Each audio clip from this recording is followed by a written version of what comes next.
Será que a gente é um brinquedo estragado? Será que a gente veio com defeito de fábrica? Será que tem alguma coisa errada com a gente que faz com que as coisas não deem certo ou que a gente acabe metendo os pés pelas mãos ou atrapalhando as pessoas e com esse sentimento de angústia e de ansiedade eternas, precisando de ferramentas que consertem a pessoa estragada que a gente é? Bem, eu sou Roberta Mello, sou psicanalista, terapeuta, e eu apareço aqui às vezes no YouTube para conversar sobre esses assuntos de autoconhecimento, de educação emocional. E esse assunto do brinquedo estragado surgiu hoje pela manhã. Eu estou gravando esse vídeo para vocês dia 16 de setembro de 2024, às 14 horas e 43 minutos. E hoje de manhã eu fiquei pensando muito sobre isso, assim. Porque olhando para trás, assim, para minha infância, eu digo especialmente quando eu estava já no ensino fundamental 1, né, ali pela terceira, quarta série, talvez antes um pouco, primeira, segunda, eu me lembro que eu não estudei da terceira série para frente, eu não estudei no bairro onde eu morava. Eu moro em Santa Luzia, Minas Gerais, e eu estudava em Belo Horizonte. Então eu acordava bem cedo, pegava um ônibus de 5h30 para chegar na escola às 7. E eu estudava num bairro que é um bairro, eu não sei quem conhece em Belo Horizonte, o bairro Floresta, com todos os alunos mais ou menos ali da região do Floresta, Concórdia, Santa Teresa. Eram pessoas que às vezes tinham, ou com certeza tinham, uma condição de vida muito melhor do que a gente tinha na minha casa na época. E então eles se reuniam juntos para fazer trabalho em grupo, e eu morava muito longe, eu acabava fazendo mais os trabalhos sozinha, e sempre essa sensação de não fazer parte. Eu sempre lanchava sozinha. Eu me lembro um dia na quarta série, um grupinho das meninas, as mais bonitas, as mais populares, onde eu não me encaixava, elas estavam ali passeando de mãos dadas e eu estava lanchando sozinha lá no pátio dessa escola.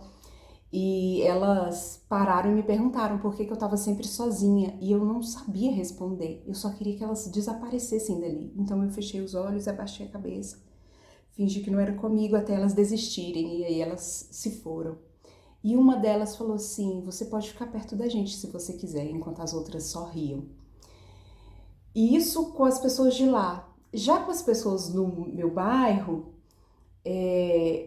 como eu também não entrosava, porque eu também não brincava, não ia para a escola, mesma escola, e eu tinha algumas poucas amigas, mas eu não tinha a galera, assim, eu não estava na escola, eu não fazia trabalhos ali com aquelas pessoas escolares, e eu também não me sentia pertencente de alguma maneira. Eu era tida ali assim como a filhinha da mamãe, patricinha, protegida, e a riquinha. Enfim, eu não me sentia cabendo em nenhum desses dois espaços, né? E eu vejo hoje que isso é uma coisa que me acompanha, essa coisa assim do que eu tenho de tão estragado que não me cabe em nenhum lugar, né? E sempre esse sentimento de se sentir excluída, de não sentir parte. E o que eu pensei mesmo sobre isso de manhã foi assim: será? Será mesmo que nós somos um bichinho defeituoso? Será mesmo que a gente é tão estragado assim?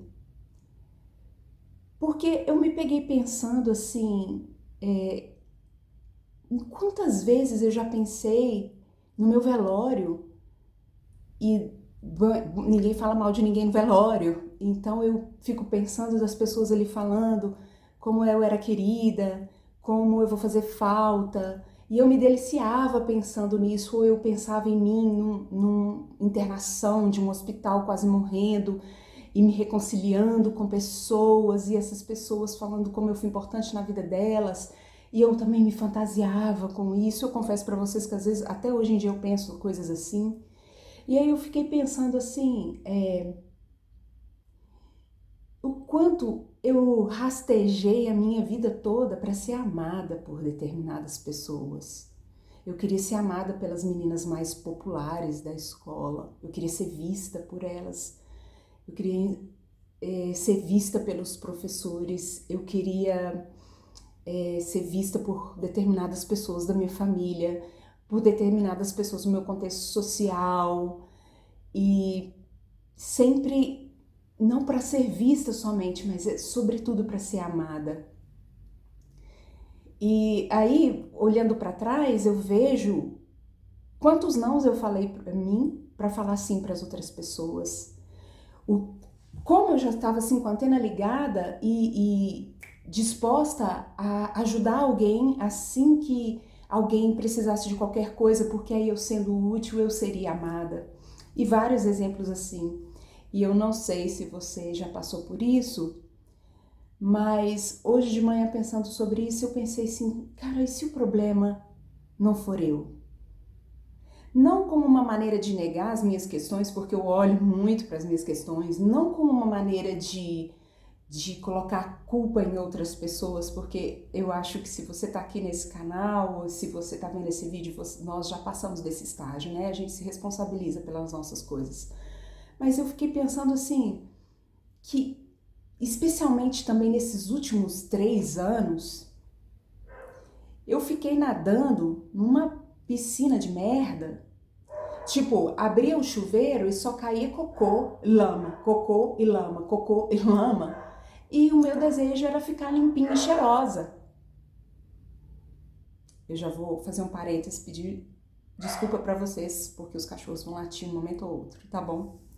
Mas antes feito do que perfeito. Fiquei esperando um tempo para eles não latirem, isso nunca acontece, então vamos lá. O ótimo é inimigo do bom, né? Feche parênteses. E aí eu, nesse chuveiro caindo só cocô, e eu, meu Deus, eu quero ficar limpinha, eu quero ficar cheirosa. Ou então eu tô com uma crise alérgica e eu tô num ambiente mofado, empoeirado e eu quero respirar bem. E o que eu pensei é que, especialmente nos últimos 3 anos, e talvez algumas questões se arrastem de mais tempo, com certeza se arrastam por mais tempo, o fato é que eu estava nadando numa piscina imunda, fedida, querendo me sentir bem, limpinha e cheirosa. Muitas vezes é o ambiente onde a gente está que faz com que a gente se sinta estragado. Não necessariamente a gente seja estragado. Eu acredito, inclusive, que nenhuma pessoa é um brinquedo quebrado. As suas características, as minhas características não são defeitos, são características. Ai, Roberta, fala muito baixo. Isso não é um problema, isso é só uma característica minha. Como alguém que fala muito rápido, muito alto, é uma característica dessa pessoa. A gente tem uma tendência de transformar o que é diferente do que a gente quer em defeito, em problema. E na verdade é só diferente. Nós não somos pessoas estragadas que precisam ser consertadas. Tá tudo bem a gente ser do jeito que a gente é. Eu preciso muitas vezes fechar o chuveiro de lama e de cocô e trocar por um ambiente que me propicie despertar o que há de luz em mim e que também acolha o que há de sombra em mim. Às vezes a gente precisa trocar os nossos ambientes, trocar o que nos rodeia, porque de repente tem lugares que nós estamos nos esforçando, sabe? Eu tô meditando, eu tô fazendo terapia, eu tô tomando remédio, eu tô me tratando, e eu continuo pesada e continua doendo e eu acho que o problema é comigo, mas eu faço tudo e não dá certo, o problema é comigo. Não. Você tá fazendo os seus movimentos, mas talvez o movimento básico e essencial de sair do ambiente que te suja, que te contamina, você ainda não fez. E aí eu percebi que isso estava acontecendo comigo nos últimos 3 anos, porque eu queria me libertar de determinadas mágoas e sensações e emoções e ressentimentos, mas eu continuava ali, olhando para aquilo, muito envolvida com pensamento só nisso, frequentando lugares que me despertavam essas mágoas que me era um desconforto muito grande, e não um desconforto que eu possa suportar um pouco mais para olhar para as minhas questões internas, era algo meio um masoquismo. Então a gente precisa ter a coragem de falar basta, chega, para determinadas situações, determinados lugares, determinadas pessoas. Para a gente, enfim, poder abrir um chuveiro e cair uma água limpinha com cheirinho de sabonete. Porque aí o ambiente vai nos sustentar para a transformação que a gente quer implementar na nossa vida e vai nos também propiciar um ambiente tranquilo, seguro, confortável, para a gente simplesmente ser quem a gente é e estar bem com isso e acolher isso. Um beijo para vocês. Se esse vídeo fez sentido para você, compartilha, curte, se inscreve no canal, ajuda a gente a levar essa mensagem para mais pessoas. Até o próximo vídeo. Tchau, tchau.